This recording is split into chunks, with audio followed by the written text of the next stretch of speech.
Salut à tous. Nouvelle vidéo parce que concrètement on en sait un petit peu plus sur la Renault donc R5, en tout cas elle s'appellera Renault 5 e-tech.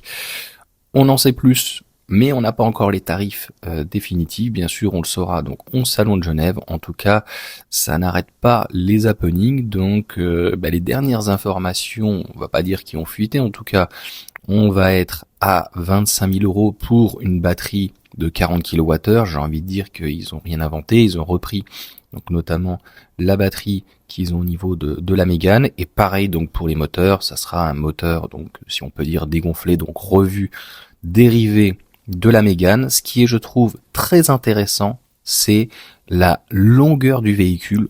3,92 m, et je trouve que ça va vraiment dans le bon sens encore une fois de Renault. Renault donc qui est partenaire certes de Nissan, mais tu vois par exemple le Nissan Ariya qui est beaucoup plus long, comme un 3008, et le Scénic, que ça soit la Mégane, Scénic et R5, ça va être des véhicules extrêmement modulaires et des véhicules qui vont rester petits, raisonnables. Alors il va y avoir donc une grande batterie. J'ai envie de dire qu'encore une fois, c'est pas la batterie qui fait la qualité du véhicule. Il faudra être surtout attentif donc sur la charge. Donc je te laisse sur les photos. Clairement l'arrière, je le trouve magnifique. Sur l'avant, par contre, les feux, c'est pas vraiment ce qu'on devait avoir. Faudra voir en vrai, et il faudra voir dans sa totalité, dans sa globalité. C'est, je trouve, peut-être un petit peu moins joli. Avec le bleu, blanc, rouge à l'intérieur, c'est peut-être un petit peu kitsch. Par contre, je suis ultra fan. Malheureusement, ils l'ont mis en anglais. C'est pas possible. Bon, le chiffre est en arabe et c'est écrit en anglais. C'est magnifique. Bon, batterie donc et Renault 5, donc un petit rappel à l'ouverture de la R5 à cet endroit, notamment turbo, je crois. C'est magnifique. La plaque est super jolie. Alors, il faudra voir encore une fois en vrai à l'utilisation, parce que si le capot est plat et qu'il y a des incrustations à l'usage, ça risque peut-être d'être un nid à merde. Sur l'avant, on retrouve un petit peu donc le logo, en tout cas de Renault, et puis le petit bossage en tout cas à l'arrière. Donc moi ce que j'attends très clairement, c'est l'A290, comme je t'ai dit. Donc les personnes qui sont en Île-de-France actuellement vont pouvoir bénéficier, donc tout le monde, d'un très gros bonus. Donc ça sera 2025. Moi je m'attendais pas clairement, j'aurais avec des 6, c'est toujours facile de dire on aura attendu. Donc clairement 2025 l'arrivée de l'A290. Et s'il y a toujours donc concrètement ces bonus qui sont délirants, faut clairement en profiter. 7 000 plus 9 000, 18 000 euros sur un véhicule vraiment magnifique. Là, on a eu donc des infos, donc je vais regrouper les deux donc sur le véhicule.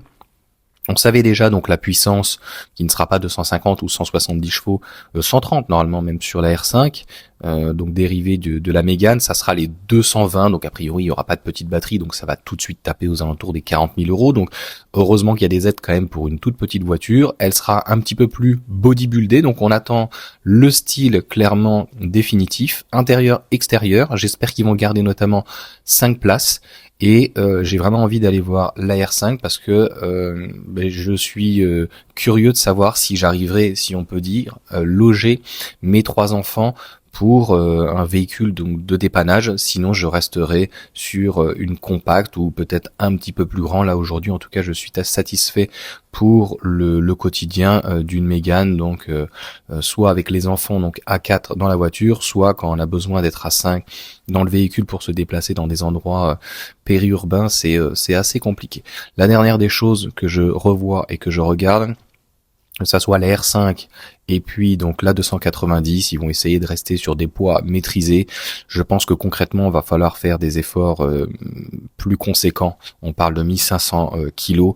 Ça passera encore une fois par la batterie, donc notamment des batteries donc avec dites en tout cas solides, pour trouver un juste chemin entre la tonne qu'on avait avant et la tonne 5. En tout cas, clairement, on peut féliciter donc Renault sur la maîtrise du sujet, la maîtrise quand même donc des batteries, le sérieux, et de ne pas avoir un véhicule donc qui explose dans ses dimensions. C'est même plutôt réduit. Donc c'est le but encore une fois d'une voiture électrique, c'est d'avoir à l'extérieur moins et à l'intérieur plus. C'est notamment ce que Volkswagen propose avec l'ID2. Par contre, comme je l'ai dit, Volkswagen est complètement dans les choux. L'ID2 pour le moment, c'est dans les cartons, mais dans très longtemps. J'espère que cette petite vidéo, en tout cas relativement courte, vous aura plu. Et puis la suite au prochain numéro pour, je l'espère cette fois-ci, qu'on puisse avoir les finitions et puis les prix en détail. Moi, petit bonus, je suis entre guillemets un petit peu inquiet à la manière Renault en tout cas fait un petit peu comme du Peugeot, plusieurs batteries, plusieurs moteurs, plusieurs finitions. Voilà, ils verront. Des fois il y a la pompe à chaleur, des fois il n'y a pas la pompe à chaleur. Je pense que il faut essayer de minimiser au niveau de l'usine le maximum. Et selon moi, encore une fois, la batterie, c'est pas ce qui est le plus important, c'est la charge. J'aurais fait une seule batterie, une seule manière de charger, et puis éventuellement deux puissances différentes, une un peu plus faible, une un petit peu plus forte, mais encore une fois, le moteur électrique, ça ne coûte rien.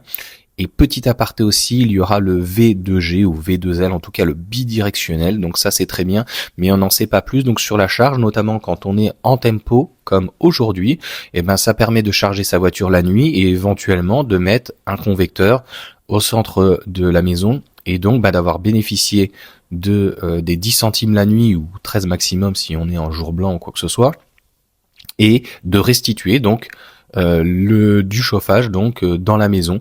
Ça peut être un moyen qui soit intéressant. Dis-moi si tu ferais autre chose du bidirectionnel. Moi en tout cas c'est ce que je ferai là-dessus. Allez, sur ce, la suite au prochain numéro.